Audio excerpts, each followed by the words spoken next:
తిరుమలలో ఎలాంటి అపచారం జరగలేదని చెప్పి టీటీడీ చెప్తోంది. వదంతులను నమ్మవద్దని చెప్పి టీటీడీ కోరుతోంది.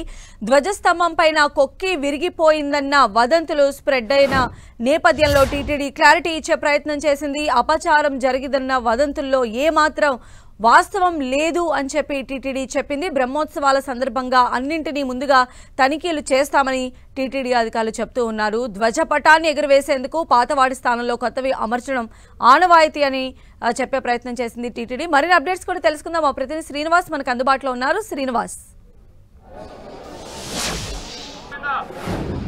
సంధ్య, తిరుమల శ్రీవారి ఆలయంలో మరి కాసేపట్లోనే ధ్వజారోహణం జరగనుంది. 5:45 నుంచి 6 గంటల మధ్య ఈ ధ్వజారోహణ కార్యక్రమం జరగనుంది. అయితే అంతకుముందే ధ్వజారోహణం సందర్భంగా ఏదైతే ధ్వజస్తంభం ఉంటుందో దాని మీద కొక్కి ఇరిగిపోయిందని వదంతులు వ్యాపించాయి. అయితే దానికి టీటీడీ క్లారిటీ కూడా ఇచ్చింది. ఏదైతే కొక్కి ఇరిగిపోయిందన్న వార్తలు అవాస్తవము పూర్తిగా అవి.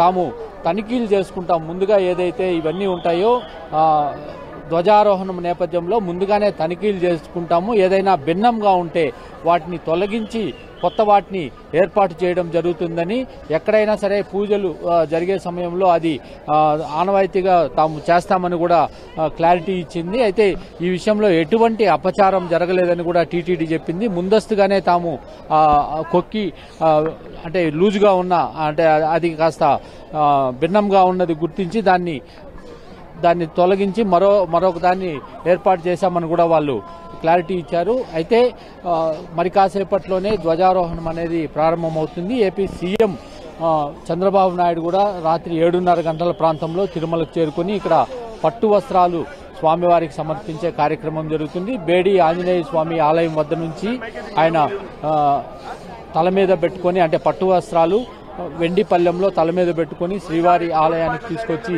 సమర్పిస్తారు. ఆ తర్వాత పెద్దశేష వాహనం జరుగుతుంది. రాత్రి 9 గంటలకు పెద్దశేష వాహనంలో కూడా ముఖ్యమంత్రి దంపతులు పాల్గొంటారు. అయితే మొత్తంగా కాసేపట్లోనే ధ్వజారోహణ కార్యక్రమం అయితే నిర్వహిస్తారు. అయితే శ్రీనివాస్, ఈ కొక్కి విరిగిపోయింది అనేటువంటి ఎలిగేషన్స్ రావడానికి వెనుక రీజన్ ఏమై ఉండొచ్చు? అంటే ఎప్పుడూ చేసేటువంటి ఫార్మాలిటీ ప్రకారమే ఈసారి కూడా ధ్వజస్తంభాన్ని రెడీ చేశామని టీటీడీ ఒకసారి ఎక్స్ప్లెనేషన్ వాళ్ళు ఇస్తూ ఉన్నారు కదా. అంటే ధ్వజస్తంభం మీద ఏదైతే కొక్కి ఉంటుందో ఆ కొక్కికి ఒక రాట్నం అనేది ఉంటుంది. ఆ రాట్నంకి దాన్ని వీళ్ళు ముందుగా ఇవాళ సాయంత్రం ధ్వజారోహణ కార్యక్రమం ఉండడంతో దాన్ని సరిచేసుకునే ప్రయత్నం చేసింది. దాంట్లో భాగంగానే అక్కడికి ఇంజనీరింగ్ అధికారులు అదేవిధంగా అర్చకులు పైకి వెళ్లి దాన్ని పరిశీలించారు. ఆ సందర్భంలో కొన్ని వీడియోస్ అయితే బయటికి వెళ్ళాయి. దాన్ని ఏదో జరిగిపోయిందన్నట్లు అపోహలు సృష్టించారని కూడా టీటీడీ చెప్పింది. దాన్ని రెగ్యులర్ గా జరిగే ప్రాసెస్ ఇది. తాము తనిఖీలు చేస్తాము. ఏదైనా భిన్నంగా ఉంటే దాన్ని తొలగించి కొత్త దాన్ని ఏర్పాటు చేయడం జరుగుతుంది.